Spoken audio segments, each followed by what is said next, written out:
There's information, but it doesn't really For rehabilitation on there, because she's cognitive, but they build rehabilitation. My goodness. You know this available to all them? I did not. Okay, that's fine.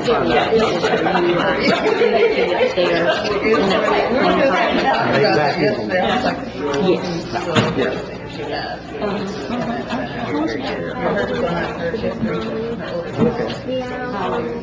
You know what I mean? That's just for you.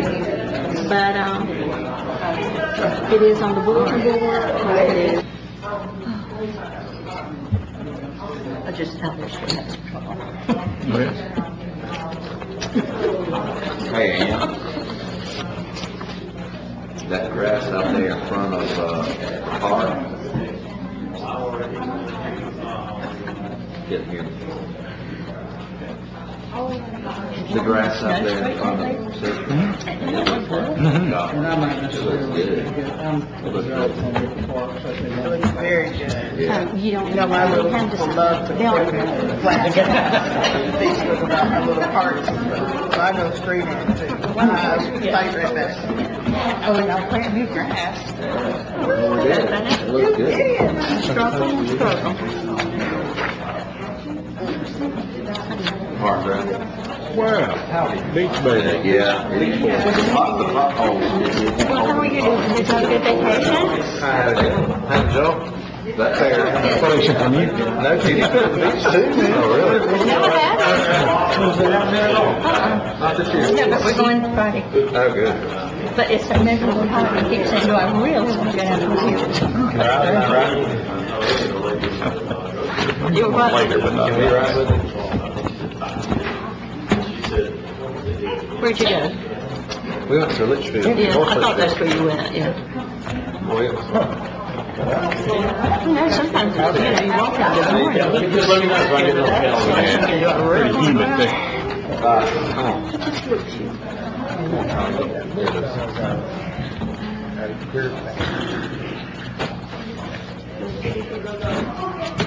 What's going on? Yeah. Another day in paradise. Love it. Loving it. How you doing?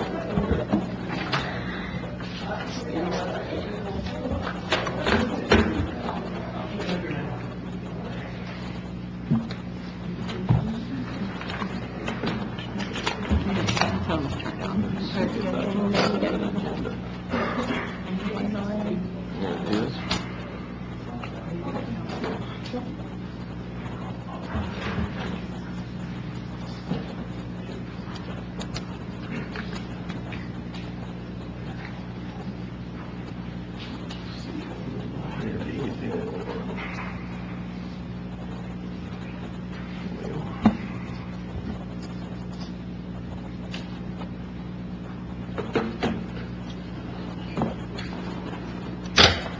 He's on his way. How about that? I'm going to call the meeting to order. This is a regularly scheduled Greer City Council meeting called and convened this evening, July 9th, 2019. Having called the meeting to order, I'd ask if you would to please stand and join us for the Pledge of Allegiance, which will be led by Jonathan Lovegrove, and then I will offer an invocation for council.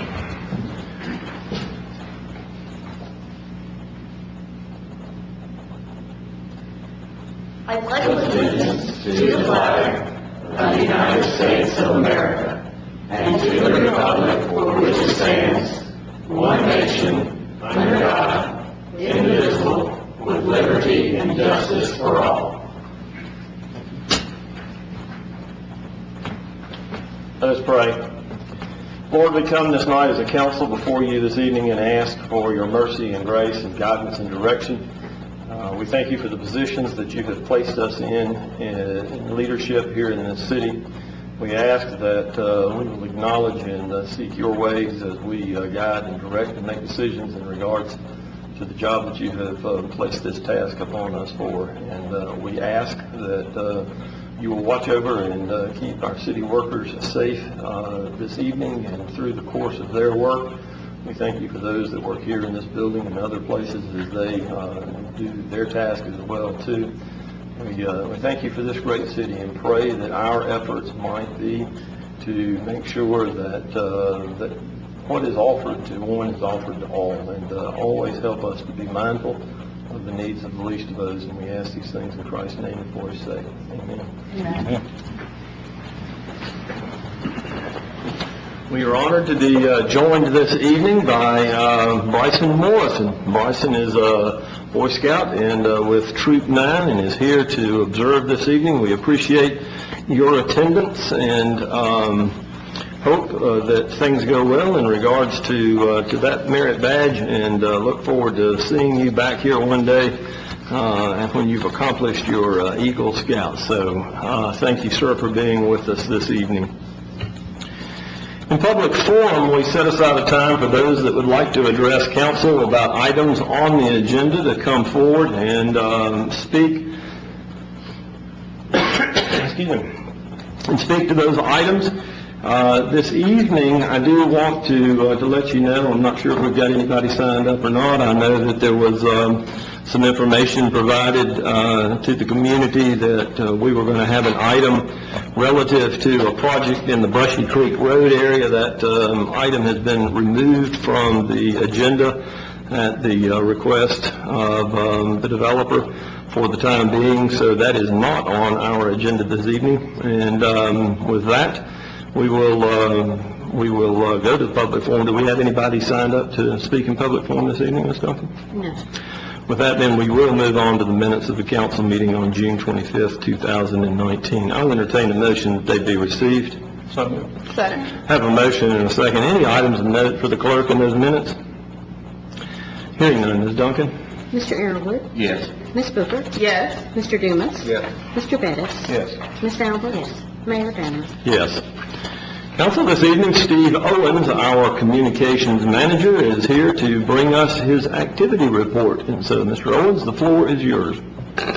Thank you very much, Mr. Mayor. Council, good evening. Advances. 1 year ago, I stood in front of you and shared the news that we would be launching the third generation City of Greer website on October 1st of last year, actually September 1st. And I shared that news amid dire predictions for the future of websites in general. Several studies indicated that website visits would be rapidly declining in the future in favor of social media. Facebook, Twitter, Instagram, YouTube, Snapchat, the list continues to grow seemingly weekly with the latest and greatest social media platforms. We approached the design of the new city website not with the intent to conquer the social media wave, but rather to create a tool that would allow us to bridge social media and websites. Our goal was really to create a surfboard that would allow us to surf that wave. We realized upon undertaking that challenge that there needed to be three very important components in designing the new website. First, engaging content. Secondly, a user-friendly interface. And third, an interactive elements throughout the site. We streamlined the navigation to make information easier to find. We've created more links in social media posts to drive visits to the website and vice versa. And we continue to produce more custom videos to entertain and inform our viewers. No cat videos yet, so we're in good shape. So 10 months in, how has the site performed over its first 10 months? Using our Google Analytics data for applicable months, we can compare page views for the year leading up to the launch of the new site. Those are the ones in blue, with the first 10 months of the new site. Those are in green. Now you can see by this chart that monthly page views have declined in each of the past 10 months. And you may be wondering why someone who doesn't have his resume prepared would be showing you this slide. While it may look like a picture of doom and gloom, it was not unexpected, and it's actually a good sign for now. Remember that one of our goals for the new website was streamlining the navigation to make information easier to find. On the new site, drop-down menus allow visitors to reach their desired pages with fewer clicks. We also have a very strong search engine that tends to bring them directly to their desired pages, hence fewer page views. A very important statistic we do want to look at, if you remember my opening comments about website visits rapidly declining, here's the most encouraging graph I have as we attempt to buck that trend with the new website. Despite the decline in page views, this graph shows a comparison of website sessions by month. These are actually visitors to our site and each individual click of at least one page. It took about 3 months for visitors to figure out the new site. As you'll see, September, October, November, trailing slightly from the old site. By December, the numbers evened up. And from January through June of 2019, you'll see that the numbers have grown exponentially as far as our sessions. More people are coming to the site. Another positive sign, average time per session. The 12 months prior to the launch of the new website, in 10 of those 12 months, the average visit lasted less than 2 minutes. Since we launched the new site in September of 2018, during those 10 months, 6 of the 10 months, visitors have stayed more than 2 minutes. So we think that's a very positive sign. The new website was built with deference to mobile devices. That was very important. The old site actually had a companion mobile site that was difficult to update and difficult to navigate. With mobile devices becoming the online tool of choice, the responsiveness of the new site has definitely played a role in retaining and growing the number of visitors. You'll see that the month before we went to the new site, we had 39% mobile users. 2 months ago, May of 2019, it grew almost 20% to 58.5%. So, very positive sign. Your monthly website report displays the top 15 visited pages at cityofgreer.org, and the strategies for the new website are equally evident in those rankings. Here you see the rankings of the job openings page, which for the last decade, probably more than that, was consistently among the top 4 visited pages. Along with the new website, we launched a mobile module called Civic HR, and that allows job seekers to sign up for emails about job openings that match their interests and skills. When our Human Resources Office posts job openings, a notice is sent directly to those potential candidates, and it also sends an automatic reply to Facebook, or an automatic post to Facebook, where it may be shared by anyone who views it. Now, we can't discount a very strong economy in playing a role in this phenomenon, but it seems like the days of web surfers coming in and just checking out job pages for the fun of it seem to be behind us. Today, information shared on social media pages helps bring visitors to the City of Greer website. Just as individual departments create their social media posts, each department is responsible for its own web content. We've seen over the past 10 months the value of engaging our residents and using social media and the website as in much the same way. People desire content that engages them regardless of the platform. You'll see, again, in August of 2018, the police department was the only department ranked in the top 15. As of 2 months ago, the overarching city departments was number 4, police came in at 5, Parks and Recreation at 8, and Planning and Zoning at 14. So, with the website going in the right direction, we seem to be fighting a national trend, even an international trend. How do we keep those numbers going in the right direction? We will continue to post news, features, events. We are an information website. We want to get that information out. But we also want to be, as I said at the top, very engaging. Custom videos, you'll begin to see more of those. And as the communications coordinator comes on board, we'll begin to hit that full strength. Photo galleries, currently on the website, there's a photo gallery from Freedom Blast. We'll continue to do that. I think whether it's a weekly gallery of a game of the week for youth sports, something that will continue to engage the parents and keep them coming to the site. Emerging technologies, the 360 cameras we've been using on the Future Greer website to track the Synergy project. That's been immensely popular, as well as the Synergy Cam, where people can come in and view the work at any given time. So we think we have a lot of opportunities with that to not only do tours of our facilities, we can go out to parks and do that. People can walk through. As the new Kids Planet begins to take shape, we can show that progress. We can also do interior facilities. We currently have a tour for the event center here at Greer City Park, and that's been well received. Everything from interactive maps to surveys to trivia contests is limited to our creativity. These are a lot of the things you'll see on Facebook, and I think it's a lot of the things that we'll be able to pull back and forth and keep people coming to the site.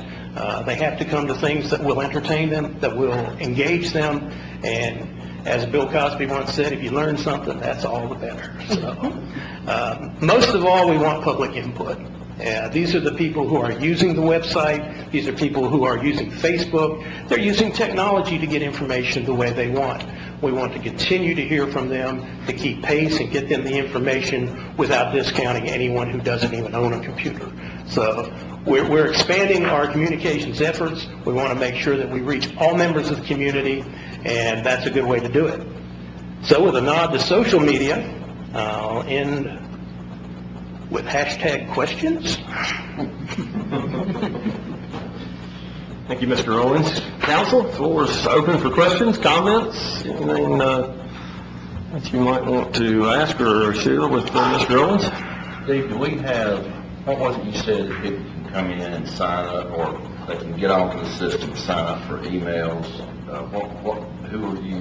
Who is that for? That is actually for any visitor who comes in. They have an opportunity to, maybe anything from calendar updates to news releases, etc. They can come in and actually create an account. We do not share any of that information, which is the number one question we get. But they can come in, and if they want to know when the next council meeting is, we can click on calendar and it'll send them an immediate reminder. So that's part of the interactivity though. Do we have plans for our vendors that, I don't know, if we're putting out a request for widgets, and the people who signed up to make widgets, they get an email automatically when that, is that in the works? Not only is it in the works, it's on the website. If you go to the business department, under request for proposals, there is a new website that vendors can then come in and sign up, and they automatically receive proposals as they're generated. We also do list those in case someone is not registered yet, and we said it's a very easy process. If you want to follow through, just sign in, and very interactive, very easy. Steve, is an outside vendor building the website, or is that something that you do? I actually built the site in conjunction with Civic Plus, which specializes in city and county government websites. It was about an 8-month build in conjunction with all of our department heads and department staff. But they have sort of an overreaching model that they use, and they've had success with it, and we went in and tweaked what we wanted to do for our community, because we felt, we know them better than anyone else. So, what works in Baltimore may not work in Greer. So we want to make sure that the people who come here can easily get the information they want and make them want to come back. Well, I absolutely love the site. I love the integration of the social media to the ease of use of it, where it automatically sends the links and the notices to you, where I can just share the post. I'm probably the techie one out of us, but I absolutely love it. The GIS is awesome, simple, and smooth to use, so great job. It's one of the signs that other departments have really bought into this website. And I mentioned that they're responsible for their own content, and many have embraced that and continue to do it. And that only helps our numbers in the long run. I think that's a large reason why we're seeing more sessions. Others? You mentioned the communications manager. Didn't you say something about a communications manager coming online? Communications coordinator? Coordinator, right. Are you trying to tell me something? I'll turn that off. Yes, that was in the budget for the next year, and we definitely want to get that person working more in the electronic communications to be able to get that news out. And, it's a very time-intensive task to be on not only the website updates, to be able to check everything, to keep up with social media, and then to be helping with the video, news releases and everything. So it's definitely going to supercharge our department, which I'm looking forward to. I am too. I think you have a lot on your plate, and, look forward to you being able to kind of pass some of that off, and that way we can get more content out there and more interaction, and I think it's going to be a good thing. I think it'll be very evident next year. Good. Anyone else?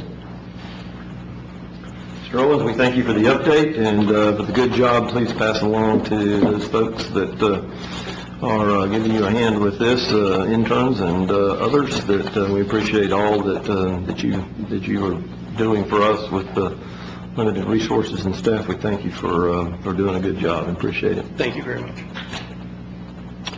With that, then, we'll move to the administrator's report. Mr. Driggers. Thank you, sir. Some simple reminders, a couple calendar items to share with you as well, and some updates. First, just a reminder that our Thursday evening Moonlight movie series continues here in the park. Great success with that event. Weather has been extremely cooperative this year.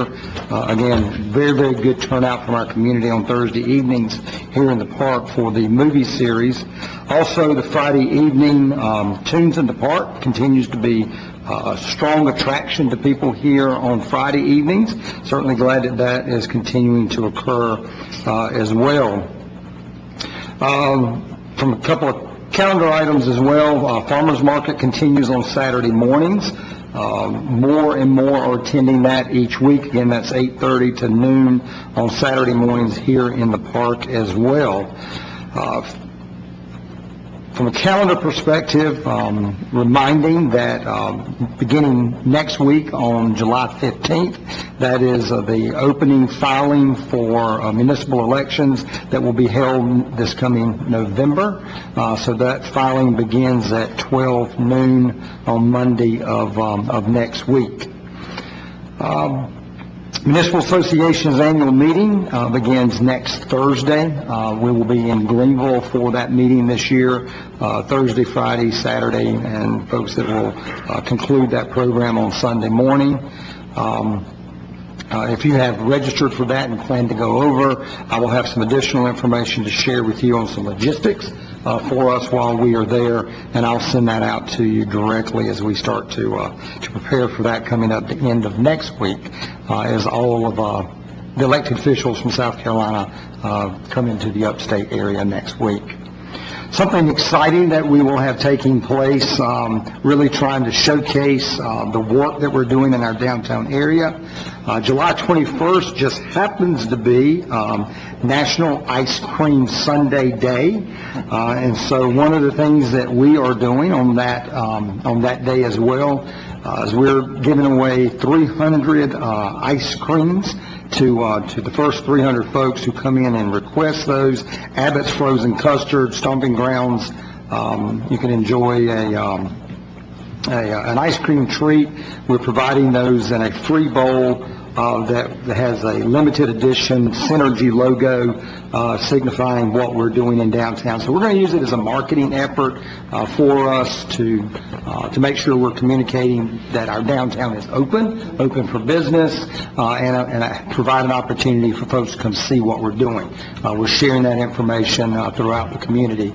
So we're excited about that. That is on Sunday, July 21st. So come on downtown, enjoy some ice cream with the community as we do that event. Center for the Arts, I want to make sure you get this on your calendars. Center for the Arts opening weekend is September 20th, 21st, and 22nd. There will be some special events that take place through that weekend. Ms. Cunningham will be providing some additional information as we get closer to that, but there'll be some ticketed events to assist the Cultural Arts Council in their programming here in the community. There will be opportunities for special presentations, special performances that will take place, as well as tours of that building and the new park as part of that as well. It has taken shape wonderfully. That project is on schedule and it is under budget at this point. And so we are anticipating that we will finish that in that fashion as well. If you have not had an opportunity to drive by and at least see the transformation of the park and the grounds, you will be blown away. It is an absolutely fabulous transformation of that property. And if you haven't been inside lately, had a chance to get out of the car and go sneak a peek inside, you're going to be equally amazed at the transformation interior of that building as well. So please plan to join us the weekend of September 20th, 21st, 22nd. Additional information will be coming out specific, but I wanted to go ahead and get that on your calendar so that we all know what's coming up with that. I want to give you a bit of an update on our downtown streetscape synergy project. It is at the 35% complete project phase of that. We are on schedule. We are on budget for that project as we roll into that 35% mark. We're probably a couple of weeks actually ahead of schedule, but we don't get too terribly excited because a week of rain can change that very, very shortly. But the crews are moving very, very well. The 300 block is open. There's still some work that has to take place in that area, but it is open. If you want to see what the replica gas lanterns look like, they are installed, and those are set to be coming on in the evening. My plan is after the meeting tonight is to go through there and see if they are. But we were advised that those are burning and in place, and so you can really start to feel from the 300 block what all of this starts to look like as we complete our work up the 200 block. That has moved along very, very well. We have installed brick pavers in the sidewalk area. We've installed brick pavers in the parking area. We have poured the concrete base for the traffic lanes, and obviously we're prepared to start putting the brick pavers in. And that starts to move pretty rapidly as we go up through there. All of the infrastructure is in for landscaping, and so we're ready to start putting up light fixtures and those types of things as we continue to move up the street. And then, of course, we'll be prepared to go into the 100 block to start that work. Remember that our commitment to our downtown merchants is that we would be complete on Trade Street so that we can open it for pedestrians and vehicles. There still could be some work that has to take place, but we have made that commitment that it will be passable and open during the Christmas shopping center. And so mid-November until the first of the year, there will be no crews working in that area, or at least that would block traffic or people. And we're meeting that goal. We're very, very glad to be able to do that. At this point, we're also continuing to do some work on Randall Street, infrastructure going in there, storm drainage going in, sidewalks being removed, old sidewalks removed, new sidewalks being poured in that area as well. Very, very excited about how that work is continuing to move forward. One of the things that we are introducing to our employees this week to support our downtown businesses. You may recall a discussion we had earlier in the planning process that we intended to do a cash card program, that we would provide cash cards that could be redeemed at businesses in the downtown area. It's called the Synergy Cash Card. I'll provide to you this evening at each of your places some information explaining that program. But the bottom line is we are providing to all of our employees, and we will do this over the next several months as we move forward. We're infusing about $15,000 of investment through the card program. Each card has a value of $5. It can be redeemed at any of the downtown merchants. When we did research on these types of programs, what we find is that typically the investment that is made by an individual who carries the card is a 3 to 4 to 1 ratio. So for every $5 card that someone walks in with, they're typically spending between $15 and $20 in the business. By making that $15,000 investment, doing this as a recognition program for our employees as well, we will make these cards available, again, to our employees, but we'll also use them in some of our contests and competitions and promotional events for downtown. And if what we believe will happen is that that 15 will turn into $45,000 to $60,000 worth of investment for folks who probably would not have gone into the downtown area and made that investment. We think this is going to be very successful for the merchants that are there, getting people in their businesses to continue to spend money. So we'll share those with you as well. Make sure you have information about those. That was effective July 1st, and it will run through June 30th of 2020 when we conclude the program. And again, we will be introducing those cards each month to every other month as we work through the next year. So again, we started the project in January. We're now in July.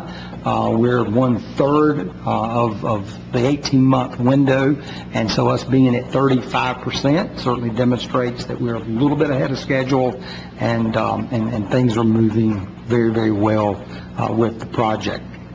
I hope you're continuing to get positive feedback. We certainly are out in the field as we're encountering people who are coming, with a lot of them coming just to see what's going on. How is the work progressing? Our businesses are reporting good sales, and we're very, very grateful for that. We're glad that that's working well. Also, relative to the work that's happening in the downtown area, I want to make you aware that we are working with 2 task forces to assist us in preparing for the new environment that this Synergy project will bring to downtown. One of those task forces is working on downtown parking so that we can review our parking situation, where we park, what the impact of the garage will do to parking, how we are communicating with folks relative to where parking should occur. As you know, we constructed the new lot there off of Depot Street. We had the existing. We'll reintroduce the parallel parking into downtown, and of course, when the hotel opens, the garage will open and introduce another 350 spaces into downtown. We think it's appropriate. We think it's the right time that we revisit whether there should or should not be certain types of designated parking during certain times. And again, we're approaching this from the perspective of not proposing anything until the task force has had an opportunity to really dig in and determine should certain areas have restricted parking, perhaps 2-3 hour parking in certain areas, should other areas have unlimited parking, should there be any guidelines relative to employees and where employees park. This will also include any recommendations that would come out for the introduction and the opening of the garage and how that would work with us as well. And so we wanted to go ahead and get that process working. Ideas or suggestions that you may have, please communicate with me what you think, what your ideas are, so that we can make sure that we're integrating that into this process as well. The other task force is relative to special events. One of the things that we know as this new environment is introduced to the community, we will continue to get more requests for special events. Special events typically require the closing of streets or sections of streets. We have an ordinance, we've had a process in place now for a number of years, an application process. We are reaching out and reviewing other communities, their guidelines relative to street closures, special events. What are the resources that are provided by the city? What are the resources that are required to be provided by the vendor or the permit application? We just want to make sure that we are approaching this from a perspective that it's policy driven, so that those guidelines are developed. Council ultimately would approve those guidelines, and then it certainly gives us at the staff level much better guidance on what we approve, what we don't approve. Can you do something once a month, 12 months out of the year? Is a special event restricted to 3 times a year, 4 times a year, again, once a year? There's a lot of questions that come out of the intent and the desire for people to do special events. And we think we're going to have to step up, make sure that we're being a little more proactive in recognizing what may be appropriate in our environment, and certainly recognizing what may not be appropriate. And so you'll hear more coming out on that as well. Again, I ask your involvement. I ask for your feedback, suggestions on things that we should consider in that process. But we will be reaching out to Greer Station Association and merchants in the downtown area specifically to help us with both of those tasks, since they are the ones that are primarily affected by that. Greer Development Corporation, that really kind of spearheads Greer Station Association, has offered to assist us in to get that feedback and to work through that process. So we'll be starting that in the next 2 to 3 weeks as we move forward with that as well. I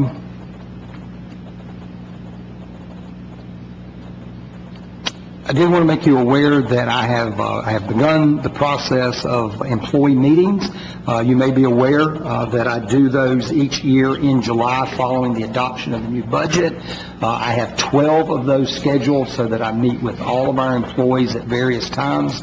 I met with the police department yesterday morning. I met with the fire department this morning. I'm back at the fire department tomorrow morning. I'll meet at the beginning of shifts at 7:15 in the morning. I'll meet with shift changes at 7:30 at night. And there are several meetings that we conduct during the day. So there's about a 3-week period here in July that those 12 meetings will take place.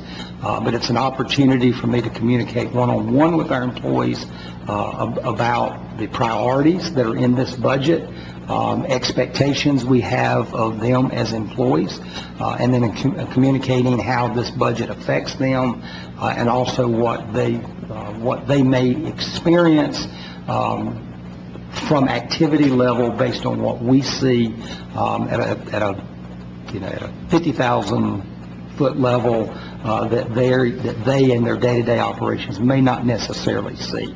So we want to share big picture ideas and concepts. We want to make sure that they are aware of what we're attempting and planning to accomplish as we move forward going through as well. First 2 have gone extremely well, and I'm looking forward to the next 10 over the next couple of weeks. And last but not least, I wanted to share that if you had an opportunity to come into town and experience Freedom Blast on the 29th, killer crowd, perfect weather, absolutely seamless operations by our Parks and Recreation Department, support from our police department, from our fire department, from all of our folks, public services, really making sure that that event comes together. It doesn't happen in short order, because today we sent out the first survey preparing us for next year's that will take place on June 27th, 2020. That event is the last Saturday of June each year, And so we have already begun the process of preparing for next year's event. I actually got tickled. I got a note from Steve Owens, and I was asking if we had an estimate on our crowd, and he said, I really do have an estimate. He said, and I think I'm pretty accurate here. He said, I think the number is probably somewhere between 12,000 and 2.7 million. I said, yeah, I think you're right. It's probably somewhere in that area. We are attempting to come up with some data on what we think our crowd was for that event, but again, tremendously supported. It is a great event that we recognize veterans as well as active military in our community, their service to our country. It's good music, it's good fun, and it's great fireworks. And so we're excited to be able to continue the tradition of doing that event and look forward to next year's. Those are some things I needed to share with you this evening. Certainly available to answer any questions you may have now or as we would conclude at any time. Thank you. Thank you, sir.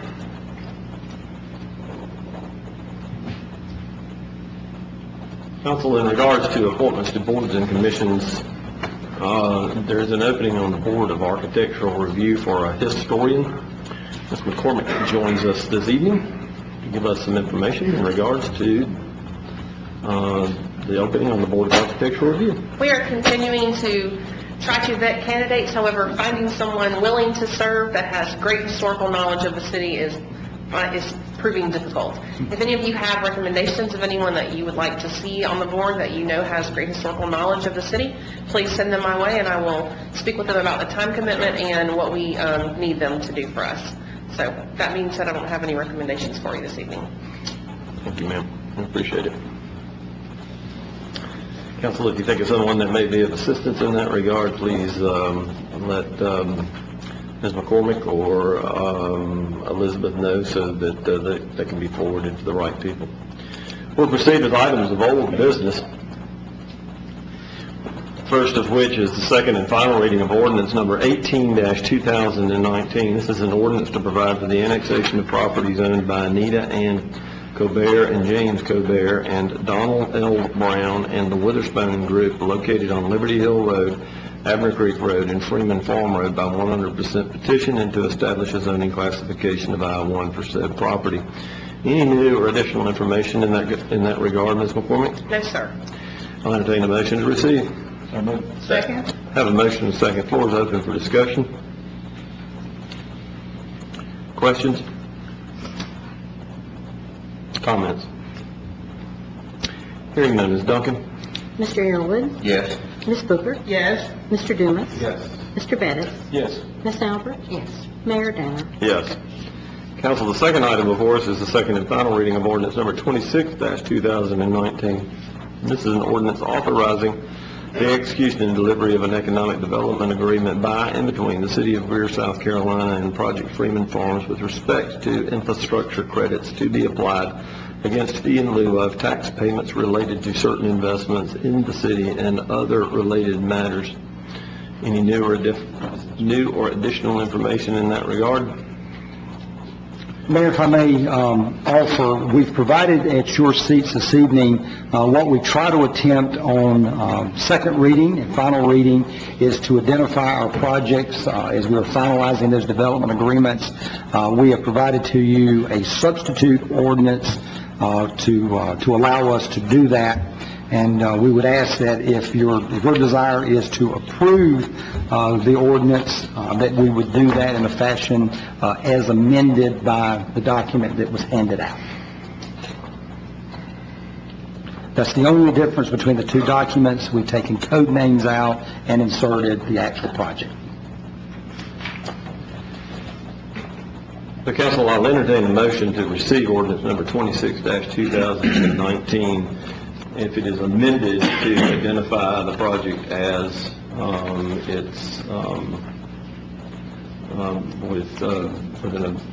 as the agreement between the City of Greer is amended to read the Greer, South Carolina Becknell Investors LLC. I'll make that motion. Have a motion. Do I hear a second? Second. Second. Floor is open for any discussion. questions or comments? For future, I understand that the only changes in this is just changing from code name to the name the project's going to be known by, to prevent skepticism from anybody. We probably need to have these agreements before we come sit down with me. Well, we had two decisions to make. One was to amend the published agenda and include that, or to provide it to you this evening. Our concern was that to put out a notice that widespread that would potentially cause some concern that something afoul was happening, and we did not want to give the impression at all that anything is different. We have the red line version available as well. It was simply to replace that document with this. We did not have it in hand when the agenda was published.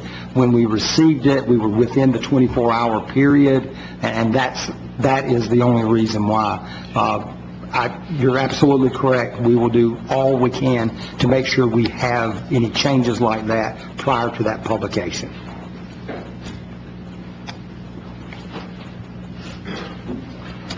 Council, this is the second and final reading of ordinance 26-2019 as amended. Any further comments? Hearing none. Ms. Duncan? Mr. Airwood? Yes. Ms. Booker? Yes. Mr. Dumas? Yes. Mr. Bettis? Yes. Ms. Albert? Yes. Mayor Danner? Yes. Council will move to items of new business, the first of which is the first reading of ordinance number 27-2019. This is an ordinance to provide for the annexation of properties owned by Spartanburg County and Duke Power Company located on Victor Avenue, the Victor Mill site, by 100% petition and to establish a zoning classification of DRD for said property. Ms. McCormick, do you want to bring us information in regards to ordinance number 27-2019, please? Yes, sir. Thank you. So ordinance 27-2019 is an annexation and zoning request for 3 parcels, again located at the Victor Avenue or Victor Mill site. These parcels include 24.39 acres and are proposed for DRD zoning. And the statement of intent, the developer is proposing a mixed-use community. I'll draw your attention to the screen, just highlighting those properties in question. Again, you have 3. Of course, the large site and the parking lot, which is what we call it, which were owned by Spartanburg County, and then the smaller site, which was owned by Duke Power, there in the center. And in the statement of intent, they have a proposed 250-unit not to exceed with 7 acres of open space for the entire development. These are townhomes, attached single-family product. And then a maximum of 25,000 square foot of commercial space. Again, if you look at the site plan in front of you, you can see that we have front garage townhomes, rear garage townhomes, again, not to exceed 250 units, and then a commercial section up at the front corner where you would visualize this property leaving downtown with approximately 25,000 square foot of commercial space. The Planning Commission will conduct a public hearing on July 22nd, 2019 for the zoning of the parcel. In your packets, you have the statement of intent and concept plan. I'll be glad to answer any questions, but for your information, the developer is also here to address your concerns and questions. By show of hand, is the owner or representative of the owner or the developer with us this evening? Would you like to address council at this point? If you have any questions, I'll be glad to answer anything. Thank you, sir. Council, I entertain a motion to receive first reading of ordinance number 27-2019 for the purpose of discussion. So moved. Second. Have a motion and a second. Floor is open for discussion or questions. I guess they'll be doing an environmental study there, since the old Victor Mill was there. I'm wondering about the water. Yes, ma'am. There's a voluntary cleanup contract in place with South Carolina Department of Health, the EPA, the developer, and Spartanburg County currently on site, and they will continue to enforce the regulations that are set forth in that document, as well as any additional concerns that come up during construction. Of course, the city will require evidence that all of those standards are met before issuing any building permits. Yes, ma'am. And this will just be taken down in phases? I believe that is the intention. As you move back towards the project, you would have some development at the front of the site and then go in phases. Yes, sir. This is how many units? a maximum of 250 units, and that would include the large Victor Mill site and then what we call the parking lot. I think I saw the gentleman who said he was answering questions when you asked the question about the taking down the site, and he was given the negative sign when we were giving the affirmative sign. So is that, did I read that wrong? Yeah. Okay. It is, did you ask when it would be taken down in one phase? Yes, sir. It will be. It's one transaction with the county. But different I meant phases the of construction The process. development side will be in phase, and we haven't at this point determined how this is going to happen. We know we've got to replace quite a bit of old clay sewer lines, which will probably mean we're going to be upstream, which would be the smaller 4-acre section, which probably where we start, and then work our way back down towards, I guess, the creek that runs along. Has the developer already decided on a builder for this site, or is there going to be several builders? Well,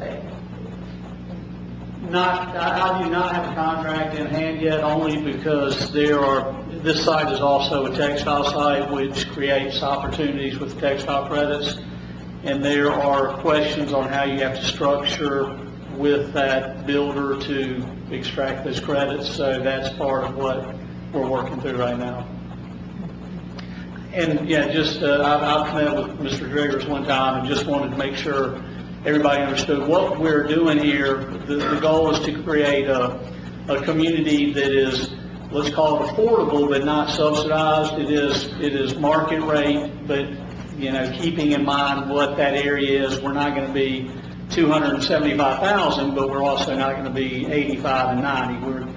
We're going to be something that I think is probably, if you look at statistics, a need for pretty much all our markets, which is that there's a lot of stuff done by Habitat and Homes for Hope, and then you have, your entry level with D.R. Horton, and there's a missing middle that, I think is what we're trying to address. Where's the commercial on there? That would be the very tip as you get closest back to downtown. So there's one commercial site. We don't know what that'll be yet. We've been talking to, more than likely what it would end up being is some type of little neighborhood commercial area, coffee shop, something of that nature. We had some, I guess, more in-depth discussions. It's not a true retail site, so it probably needs to be something that really relies on that existing area, the mill village that's already there and what we're doing. And the entrance and exit you have planned, there's 2, 3? It's 3 right now, sir, on the larger side, and then 4. The upper side, I'm not sure what they've got planned for that yet. The engineers have not really gone full design on that. It's showing Old Woodruff, Victor Avenue, and 26th Street. So you've got 2 entrances on 26, one off Victor and one off Old Woodruff. The last map that you showed had a little red block in the middle. What is that? That's Duke Power. They had a substation, which I've actually got the deed it may have already been deeded to. So they've abandoned, they have those revision clauses in the language, so that is going back to Spartanburg. And the pond, is it just going to stay open, and the creek that's open along that bank? The creek will stay, and the pond itself, what we're trying to do is work that in as part of our detention area. I don't know if the perimeter or the shape of it will be changed at all, but that's really where we're going to try and handle stormwater. Duke will, there's currently, I guess, sort of in this area, one tower, one electrical tower, and then another one somewhere around here. Duke has that in their plan to actually remove, I believe, about 4 or 5 of them because they're no longer in use. Those were really there simply to serve the substation that went to the mill. So they're working on a plan on when they'll take those down, but I anticipate at least the first 2 in the next 6 months. The pond, that creek that runs through there, does that actually run into the pond, or is that spring fed, or do you know? Well, it actually comes from above that, so it's water's coming out of this neighborhood, and then water actually comes sort of feeds this way and keeps coming. So it's a natural, now I don't know if there's a spring as well, but it's water coming from uphill that feeds it. I was just curious because I don't remember a plan that we've had in the past where water flows into a retention area and then flows out of it also. If you look at the pond now, it does have a little bit of water still in it. It was the pond that was there for the middle, is what it is. You can actually see the old dam section that's still there as well. It's got a bunch of, whether the cattails growing up in it, but it's not full of water at this point. It is just a low, mushy area. But the creek is active. The creek itself is active. It's a flowing creek.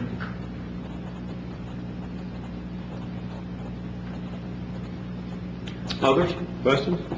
The pond that's here at City Park, it functions, it collects all the stormwater from this property, and then it discharges that water slowly into the creek across Line Street. So it is intended to collect and then discharge, but it does that at a much slower rate so that we don't surcharge the creek. Gotcha. Okay. So that's just built into the design of it. Okay.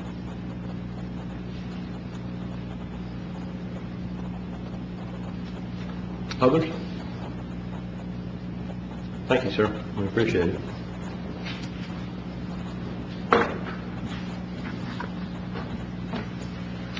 Ms. Duncan?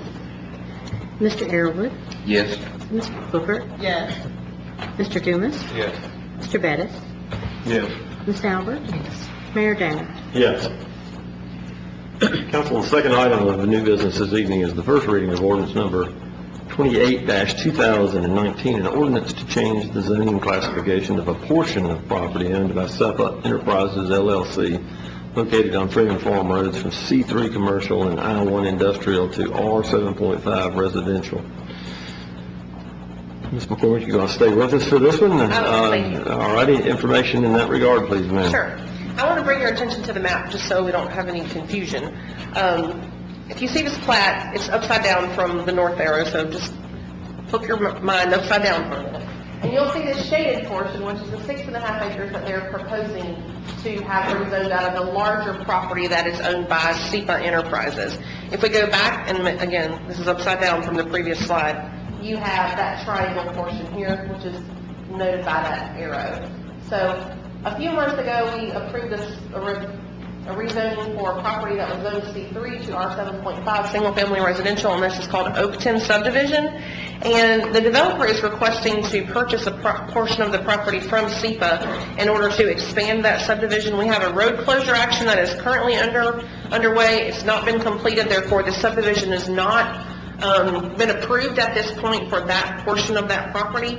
And so until the completion of that action, we will have a, tri-zoned piece of property through first reading. However, we will not conduct or propose to conduct second reading until that official road closure action, that property transaction has been completed, where all of that property is cleanly zoned R7.5 as one parcel. And the property replatted, so, because we don't do portion. Correct, Yeah, replatted. we have to replat that so that before second reading, it's very distinguished by tax Yes. identifier. That portion of Yes. property will be combined with the remainder of the Oakton subdivision. And then we'll also have insurance that the remainder of this property is served access to Freeman Farm Road. That's all been through the Master and Equity in Spartanburg County, and they're working on the details now. The attorneys had it. So that unpaved road will be no more? Is that the road you're talking about closing? Correct. That is what you call a paper road. If you enter that property from There's a road there. Abner Creek Road, there's like a road that kind of goes to about right here where these people use it as a portion of their driveway. And this is all wooded grass. You can't access this whatsoever. But it is a platted road. Therefore, the proper action is to have that road closed in order to ensure that all of the owners that touch that road have proper notification that they will no longer be able to claim that that is a road that they can use. And therefore, we are of the opinion that we will have official action taken by all the property owners to ensure that their ingress and egress needs are met adequately, and that there's no concern that the city has done anything to counteract their access to a public right-of-way. This is a matter of information. We originally denied moving forward with this simply because it created a landlocked situation for a portion of property. Once the developer and the adjacent property owner were able to reach agreement about how that would work, and we were satisfied that we would not landlock any parcel of property, not until that point that we were comfortable moving forward. Yes. And that remaining portion he's speaking of is all of this in white right here. And they will have encroachment across this hashed area, which is currently owned by SCDOT, but fee simple property, not right of way. That's where they have their salt shed. And they'll have access to Freeman Farm Road, which is basically an interstate parallel. So this portion of property, this is a single deeded piece of property with meets and bounds all to its own. Not currently, but it will be done that way before second reading. It's currently just a portion of a larger tract. Well, we can do that. For first reading, we would not proceed with second reading until it is carved out and it is a standalone piece, because we do not do portion. Yeah, right. And so we can do that to introduce and move the project forward, but we would hold second reading until that's provided.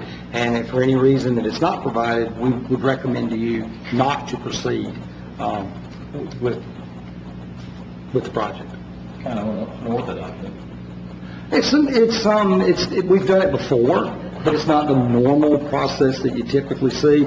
Again, the access to not create a flag lot in that area was of such a concern to us that we just said no. We can't move forward under these circumstances, and they were able to work that out between the two properties.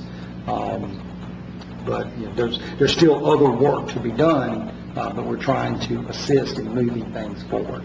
It's unusual. It is unusual, and it's not the way we normally would do it. There was only one other party that had the concern of being his landlocked. It was only one. Well, I don't know that they actually expressed a concern. We did. We are the ones who said we think that this could not be a good situation, and we really forced that issue to say we cannot proceed with the project as it's outlined. The owner of the large triangle and the remainder is SEPA Enterprises. They weren't necessarily a party to this at the beginning. No land was being purchased from them initially when we rezoned that property that was C3 to R7.5. But the concern about landlocking that property in the future, unbeknownst to them, was what we were concerned about. And so we contacted that property owner. They informed us that they were not interested at that point in closing that road, but since then they have come to terms together and have all expressed desire to have that road closed and then additional access provided to the remainder of that property to Freeman Farm Road. Can you go back to the other piece?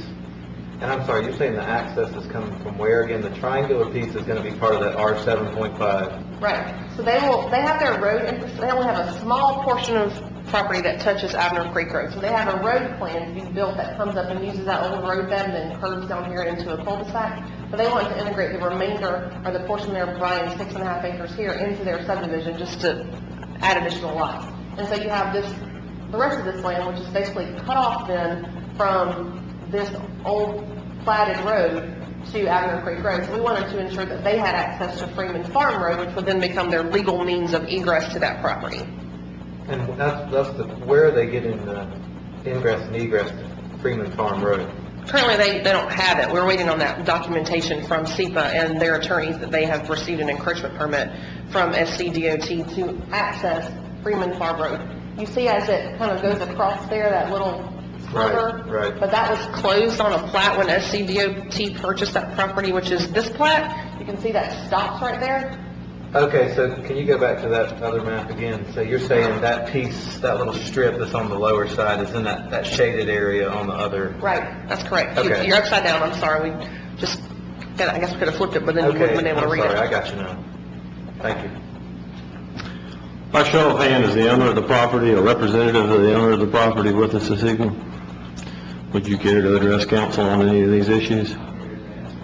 All righty. Thank you, sir. Other questions or comments, council? Don't have a motion at this point. I'll entertain a motion to receive. So moved. Second. Have a motion and a second. Any further discussion in this regard? Questions? Comments? Hearing none, Ms. Duncan? Mr. Arrowood, Yes. Ms. Booker, Yes. Mr. Dumas, Yes. Mr. Bettis, Yes. Ms. Albert, Yes. Mayor Danner. Yes. Council, we have 2 items for executive session this evening. I'll entertain a motion in regards to those items, please. Mr. Mayor, I'd like to make a motion that we enter into executive session to discuss an economic development matter pertaining to Project Velocity 2, as allowed by state statute section 30-4-70A5, and also to discuss a legal matter pertaining to summer day camp as allowed by state statute section 30-4-70A2. And it comes as a motion. Do I hear a second? Second. Ms. Duncan? Mr. Arrowood, Yes. Ms. Booker, Yes. Mr. Dumas, Yes. Mr. Bettis, Yes. Ms. Albert, Yes. Mayor Danner. Yes.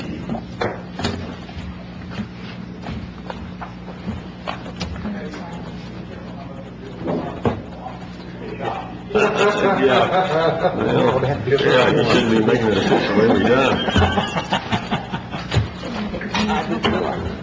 So you be careful how much of Bill Cosby's fault. Yeah, I know about that.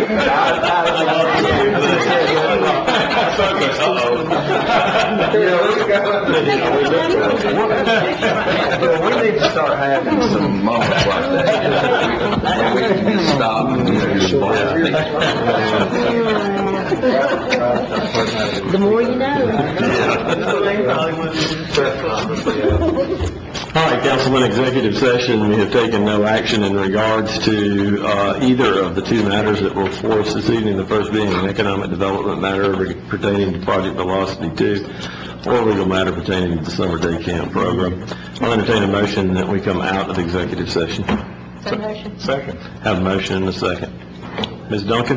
Mr. Arrowood, Yes. Ms. Booker, Yes. Mr. Dumas, Yes. Mr. Bettis, Yes. Ms. Albert, Yes. Mayor Danner. Yes. Council, we stand adjourned. Okay, you take it out.